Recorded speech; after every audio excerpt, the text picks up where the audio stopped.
Persiapan itu hari ini mendapatkan respon, mendapatkan hasil yang insya Allah juga luar biasa karena kehadiran Bapak Ibu semuanya.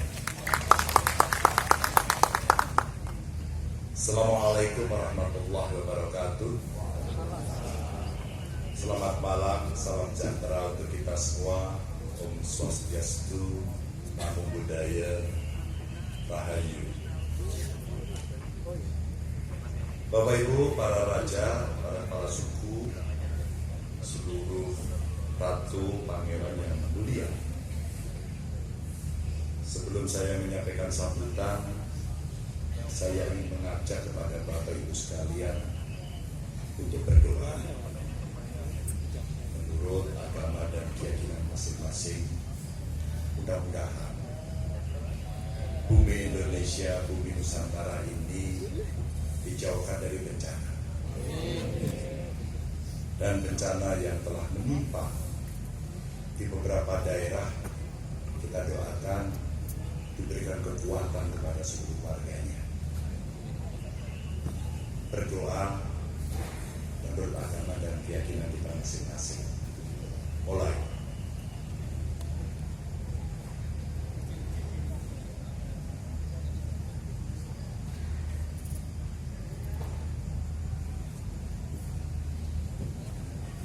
Amin. Untuk pendiri Matra, terima kasih. Sudah kali kedua menyelenggarakan. Sebenarnya tahun lalu waktu di Bali saya ingat sekali, ingin sekali saya bisa hadir.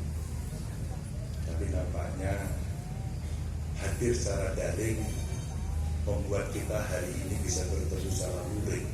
Itulah silaturahminya. Dan tentu pada Ketua Umum DPP Matra yang mulia sudah menyampaikan sambutannya. Bapak Ibu, para raja, ratu, permaisuri, dan saya melihat ada banyak tamu dari negara sahabat yang hari ikut hadir. Terima kasih. Selamat datang di Jawa Tengah, di Candi Borobudur, dan di Indonesia tentu saja. Mulai dari tanah yang kita hari ini, dari tanah warisan Wangsa Sailendra. Ini adalah wilayah yang punya cerita keramat. Sampai sebuah tanah yang di dalamnya tertancap raja Kalacakra dan menjadi pakunya tanah Jawa. Tanah-tanah itulah yang menjadi penambah spirit dan energi untuk mewujudkan kemakmuran bagi seluruh manusia yang ada di atasnya. Bapak Ibu hadirin sekalian, pada kesempatan yang berbahagia ini saya ingin menyampaikan sambutan atas nama Republik Indonesia. Itu judulnya. Untuk mengawalinya ada sebuah ungkapan dari para cerdik pandai yang mengatakan demikian, Bapak Ibu. Jika budaya dan tradisi adalah benteng negara, maka kerajaan dan lembaga adat menjadi mercusuar yang merekam segala keadaan. Apabila kita mampu mengorkestrasikannya dengan harmonis, maka Indonesia akan semakin tangguh dalam berlayar dan teguh saat berlabuh. Bapak Ibu, ungkapan ini saya sampaikan di awal untuk menunjukkan bahwa ya,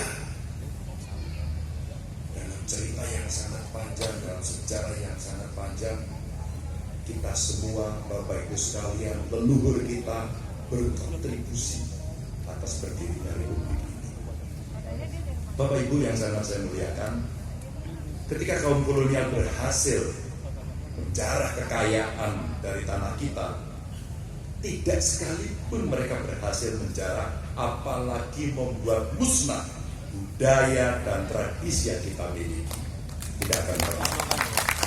Mereka tak akan mampu memusnahkan budaya dan tradisi, sebagaimana mereka juga tidak mampu menghancurkan tatanan budaya dan tradisi Aceh, Minang, Delhi, Palembang, Riau, Jawa, Luwu, Buton tadi ada di sana, Ternate, Mentawai, Bali, Madura, sampai Pulau Timur jauhnya ke Papua sana. Karena budaya dan tradisi letaknya jauh di dalam sanubari, di dalam jiwa kita semuanya. Dia bergerak membentuk perilaku, kebiasaan sampai kepribadian masyarakat. Dari situlah Bung Karno menyebut sebagai sumber inspirasi, sumber penggalian utama dari Pancasila. Karena faktor tradisi dan budaya ini pula yang akhirnya lahir sebuah pergerakan kebangsaan bernama Indonesia. Maka Bapak Ibu hadirin yang sangat saya muliakan, berkumpulnya para raja, kepala suku, serta anggota masyarakat adat Nusantara ini, bagi saya ini menjadi sejarah terbesar di bumi Nusantara setelah lahirnya Indonesia. Tadi saya mendapatkan cerita dari Pak Gubernur, dari acara pertama ke kedua bukan berkurang, malah bertambah jumlah. Dan itu kita harus siapkan untuk tahun berikutnya, yang mudah-mudahan kita tidak hanya mengundang dari yang Nusantara, tapi kita bisa undang dari banyak negara tetangga.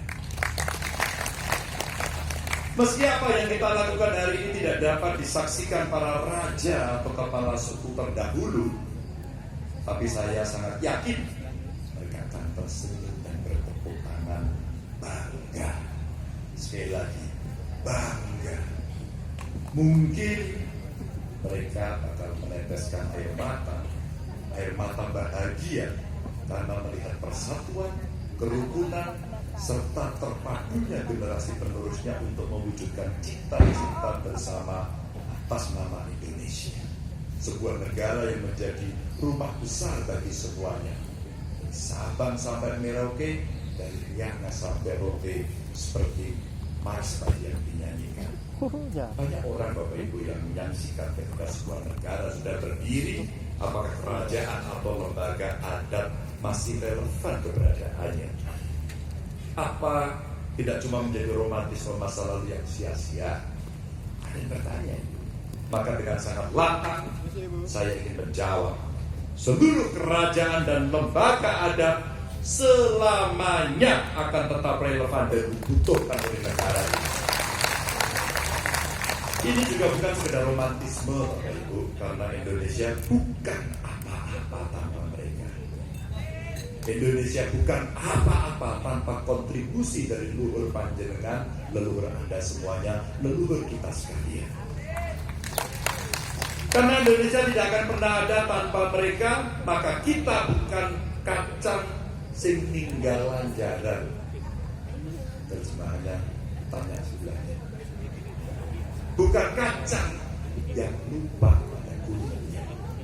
Kerajaan dan lembaga adat selamanya akan menjadi spirit kehidupan terbesar dalam pergaulan kenegaraan dan kemanusiaan. Inilah keramat terbesar Nusantara. Berjuta-juta syukur saya aturkan ketika tanah Jawa Tengah dipilih menjadi pijakan bersatunya keramat dari seluruh penjuru Nusantara yang ini tadi. Terima kasih. Terlebih lagi saat ini kita semua berdiri di halaman mahakarya leluhur kita yang bernama Candi Borobudur. Ada di belakang sana. Sebenarnya tempat ini mengisyaratkan betapa tingginya capaian yang dilahirkan dari sebuah kebudayaan, dari sebuah lembaga adat. Tempat ini jadi teladan pamungkas bagi kita yang masih ngugemi kerajaan, yang mestinya juga bisa melahirkan sebuah mahakarya berikutnya, apapun jenis dan bentuknya. Karena disitulah dapurnya ketahanan adat dan budaya itu.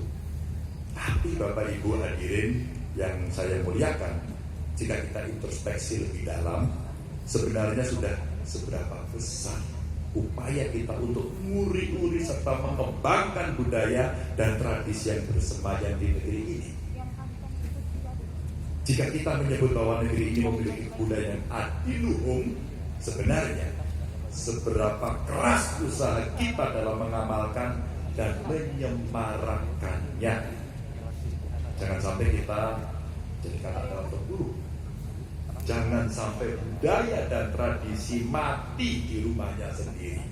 Tentu Bapak Ibu semuanya pasti tahu bagaimana saat ini kalau kita melihat tetangga kita umpama Korea Selatan, semakin melambung namanya berkat tradisi dan budaya yang dibangun. Demikian juga dengan Jepang, Italia, Prancis, Inggris, dan India. Bahkan Amerika yang katanya tidak memiliki akar budaya yang kuat bisa menghasilkan produk kebudayaan yang hebat yang banyak negara kemudian meniru.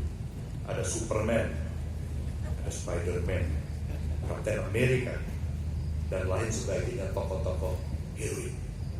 Padahal Bapak Ibu hadirin sekalian, kita kan sama sebenarnya ya, meyakini bahwa negeri ini lebih kaya dibanding mereka dari sisi budaya, dari sisi seni, maupun Bapak Ibu semua kebiasaan-kebiasaan yang hidup dalam keseharian. Jika saat ini kita tertinggal dari mereka, apakah kita bisa mengejarnya? Sebuah pertanyaan yang harus kita tanyakan terus-menerus kepada anak cucu kita. Sedikit pun sebenarnya tidak ada keraguan di hati saya Bapak Ibu. Lebih-lebih saya yakin Anda semua tidak akan pernah ragu. Seperti saudara kita dari Bali, dengan adat, dengan budayanya, dengan turis yang banyak masuk, tidak pernah tergoyahkan sampai hari ini. Maka perencanaan dan strategi jadi hal yang wajib mesti kita siapkan. Pertama-tama adalah soal pendataan. Kita mesti tahu harta apa saja yang kita punya, kapan, dan siapa sebenarnya penciptanya. Jangan-jangan anonim hanya NN. Nonim. Apa kegunaan dan manfaatnya? Bagaimana kondisinya hari ini? Dan sebagainya. Dan sebagainya. Jika kita sudah melakukan pendataan sendiri, bisa kita undang para ahli, semua yang expert, termasuk dari perguruan tinggi. Karena dari situlah sebenarnya perpaduan antara lembaga adat dengan perguruan tinggi yang punya manfaat jauh lebih besar bisa dilahirkan. Yang satu menguatkan dari sisi historis, sementara satunya menguatkan dari sisi teori sampai kemungkinan pengembangannya. Jika dari pendataan kita sudah kuat, maka budaya dan tradisi kita bisa kita manfaatkan untuk apa saja, termasuk untuk memajukan bangsa dan negara. Bapak Ibu hadirin sekalian, itulah yang saya kira inti dari berkebudayaan dalam kepribadian yang pernah disampaikan Bung Karno. Laku atau berkebijakan apapun yang kita lahirkan hendaknya berdasar pada kebudayaan. Itulah sebenarnya kekuatan kita yang kita miliki hari ini. Maka jangan sampai kita merasa minder ketika bergaul dengan negara-negara yang katanya lebih maju, lebih modern, atau lebih apa sebutannya. Jangan sampai ketika Pak Jokowi bilang kita mesti berdiri dengan kepala yang tegak saat berhadapan dengan bangsa-bangsa lain, seperti saat pertemuan G20 di Bali kemarin. Indonesia sekarang berada pada puncak kepemimpinan dunia. Presidensi G20, ASEAN, dan ketika banyak negara inflasinya melambung tinggi, alhamdulillah Indonesia masih terkendali. Ketika pertumbuhan tidak terlalu tinggi di banyak negara, alhamdulillah kita masih bisa tumbuh di atas 5%. Apakah kita tidak yakin pada kemampuan sendiri? Bapak Ibu yang sangat saya hormati, saya sangat sepakat apa yang disampaikan oleh Pak Presiden Pak Jokowi, dan tentu kita semua menjadi sepakat karena kita menolak jadi bangsa yang inferior. Bapak Ibu hadirin sekalian, sudah waktunya buat kita untuk mengoptimalkan seluruh nilai dan pengetahuan dari kerajaan-kerajaan serta lembaga adat. Dunia membutuhkan kebijakan-kebijakan yang Bapak Ibu simpan untuk keseimbangan kehidupan. Untuk merealisasikan itu, tidak ada pilihan bagi kita selain harus menjaga martabat kerajaan dan lembaga adat yang ada di seluruh penjuru dunia. saya menyampaikan terima kasih karena Bapak Ibu sedang menjaga itu. Bapak Ibu yang sangat saya hormati, semoga dengan festival ini kita akan benar-benar memperoleh ketahanan adat dan budaya nasional yang kita miliki. Karena cuma jalur inilah yang bisa membuat masyarakat dunia terbuka, terpesona dengan Indonesia. Terima kasih. Wassalamualaikum warahmatullahi wabarakatuh. Om Santi, Santi, Santi. Waalaikumsalam warahmatullahi wabarakatuh.